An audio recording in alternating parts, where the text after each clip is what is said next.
Educators are reacting to the Department of Education shutdown. Leaders at the National Education Association are taking a stance against the recent cuts. But President Donald Trump maintains programs like Title I and disability services will be preserved. WHAS 11's Alexandra Goldberg and photojournalist Jessica Farley have the details.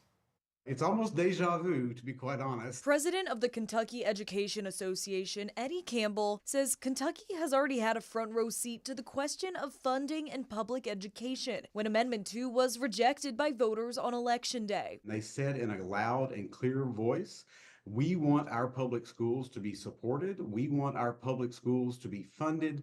We want to make sure that our students here in the state of Kentucky have every opportunity possible. Now, members of the National Education Association say funding in public schools is again a battle they're fighting after President Donald Trump's directive to shut down the Federal Department of Education. Today we take a very historic action that was 45 years in the making. Trump signing the executive order on Thursday afternoon. Pell Grants, Title I funding, resources for children with disabilities and special needs will be preserved. President Trump on his promise that key programs won't fade away. They're going to be preserved in full and redistributed to various other agencies and departments. National Education Association Secretary and Treasurer Noel Candelaria. Make no mistake, I mean, this is the beginning of the dismantling of education in this country and public education as we know it. But Kentucky Senator Lindsey Titchener of Henry County says the department is too expensive and too ineffective. It's one of the top